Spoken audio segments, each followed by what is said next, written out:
صحیح ہے.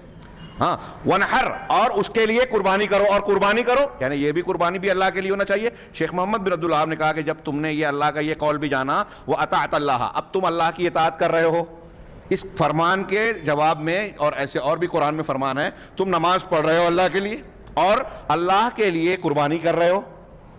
عید الاضحیٰ کے موقع پر ہم عبادت سمجھ کر کرتے ہیں نا، تو وہی محمد بن عبدالوہاب کہہ رہے ہیں کہ قرآن کی آیت پڑھ کے اللہ کے لیے نماز پڑھو اور قربانی کرو. اس فرمان کی روشنی میں تم نے اللہ کے لیے قربانی کی. جب اللہ کے لیے تم نے قربانی کی تو یہ اللہ کی عبادت ہوئی کہ نہیں ہوئی؟ اس سے سوال کرو تو فلا بد ان یقول نعم، اس کو لازماً یہ کہنا پڑے گا کہ ہاں میں نے اللہ کی عبادت کی، اللہ کے لیے قربانی کی تو اللہ کی عبادت ہے. ہاں فقل لہو، تب اس سے یہ کہو فاذا نحرت لمخلوق، اب تم نے اگر کسی مخلوق کے لیے جانور ذبح کیا، قربانی دی، نبی او جنی او غیرہما، وہ غیر اللہ وہ مخلوق جو ہے وہ نبی ہو، کوئی جن ہو، یا ان کے علاوہ کوئی بزرگ ہو، کوئی پیر صاحب ہو، کوئی صاحب قبر ہو، کتنے بھی اونچے مرتبے کے ہوں، اللہ کے علاوہ کسی مخلوق کے لیے اگر آپ نے یہی عمل اب کیا، هل اشرکت فی هذه العبادۃ غیر اللہ، تو کیا تم نے اس عبادت میں اللہ کے علاوہ کو اللہ کے ساتھ شریک کیا یا نہیں کیا؟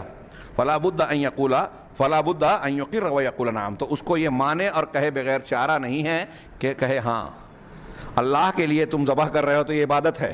اب یہی عمل جب آپ نے کسی اور کے لیے کیا، قبر پر یا قبر کے بغیر کسی استھان پر، چاہے آپ بسم اللہ اللہ اکبر کہہ رہے ہو لیکن آپ کی نیت میں یہ ہے کہ فلاں بزرگ کے نام پر ان کی تعظیم کے لیے کر رہے ہیں، جیسے اللہ کے لیے عبادت ہوتی ہے. کھانے پینے کے لیے اگر کر رہے ہیں تو وہ بھی اللہ کے نام سے ہو رہی ہے، یہ تعظیماً اور عبادت والا معاملہ نہیں ہوا. جیسے ایک آدمی جانور کھانے کے لیے کر رہا ہے، کسی مہمان کی ایک اکرام کے لیے کر رہا ہے تو یہ کھانے پینے کے لیے ہوا. اور کہیں اگر کسی بزرگ کے نام پہ کر رہا ہے، فلاں کے نام کا کر رہا ہوں، یہ تعظیم آ گئی، یہ عبادت ہے. اب اس عبادت کے جذبے سے جب اللہ کے لیے آپ کرتے ہو تو آپ مان رہے ہو کہ یہ عبادت ہے، اور قرآن کے اس آیت پر عمل ہے فصل لربک وانحر، اللہ کے لیے قربانی ہونی چاہیے. اب آپ نے اللہ کے لیے کی تو عبادت ہے، اور دوسرے کے لیے کی تو اس کی عبادت ہو گئی. اب جب اللہ کے لیے جو عمل کیا قربانی کا، وہی عمل آپ نے کسی بزرگ کے لیے، نبی کے لیے، جن کے لیے کیا، تو یہ اس کی عبادت ہوئی کہ نہیں ہوئی؟ اور جب اس کی عبادت ہوئی تو یہ اللہ کے ساتھ شرک ہوا کہ نہیں ہوا؟ تو اسے ماننا پڑے گا کہ ہاں یہ شرک ہے، یہ اس مخلوق کی عبادت ہے.